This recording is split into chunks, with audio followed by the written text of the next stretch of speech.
to score over there. So Alexander পাতোর career দীর্ঘস্থায়ী হয়নি ইনজুরির জন্য। ফুটবল বিশ্লেষক হিসেবে আপাতত তার ব্যস্ততা। কাছ থেকে দেখেছেন সেলেসাওদের ব্যর্থতা, তবে আশা রাখেন সামনের বিশ্বকাপে ফাইনাল খেলবে তার দল ব্রাজিল।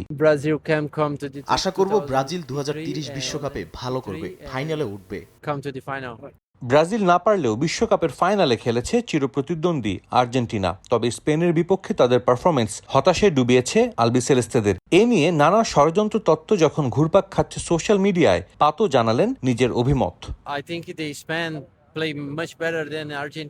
আমার মতে স্পেন আর্জেন্টিনার চেয়ে অনেক বেশি ভালো খেলেছে। 90 মিনিট পর্যন্ত স্পেন নিজেদের দখলে বেশি রেখেছে। এনজো ফার্নান্দেজের লাল কার্ড খেলাটা কঠিন করে ফেলে আর্জেন্টিনার জন্য। স্পেন এই বিশ্বকাপ শিরোপার যোগ্য দাবিদার। মেসি রোনালদো পরবর্তী যুগে নতুন তারকা খুঁজছে ফুটবল বিশ্ব। ফুটবল বিশ্বকাপ জিতে সে আলোচনায় নিজের জায়গা পাকাপোক্ত করেছেন লামিন ইয়ামাল। আলেকজান্ডার পাতো প্রশংসায় ভাসিয়েছেন বার্সেলোনা উইঙ্গারকে, যদিও ইয়ামালের যে আরো অনেক কিছু প্রমাণের বাকি সে কথাও মনে করিয়ে দিলেন। আমরা ওয়াইফাই ছাড়াই ধূপধাপ আপলোড করি, কারণ আমাদের কাছে বেশি জিবি আছে। বেশি জিবি জিতবেন মাই জিপি অ্যাপে। লামিনে ইয়ামালে ভালো খেলেছে, ওই সম্ভবত ভবিষ্যৎ তারকা। তবে প্রত্যাশা আরো বেশি ছিল, সামনে ওর কাছ থেকে আরো অনেক কিছু দেখার অপেক্ষায়। তবে ও বিশ্বকাপ জিতে ফেলেছে, আপাতত সেই সেরা।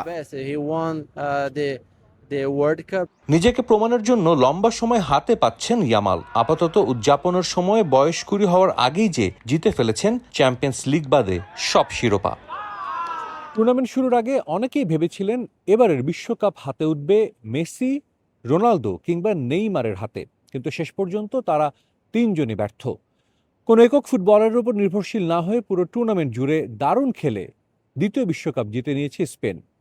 লামিন ইয়ামালকে নিয়ে অনেকের মধ্যেই যে উচ্চাসা ছিল তার পুরোটা পূরণ না হলেও এই ফুটবলার যে ভবিষ্যতের বড় তারকা হতে চলেছেন তা বলাই যায়। নিউ ইয়র্ক থেকে সাজিদ মুস্তাহিদ, সময় সংবাদ, যুক্তরাষ্ট্র।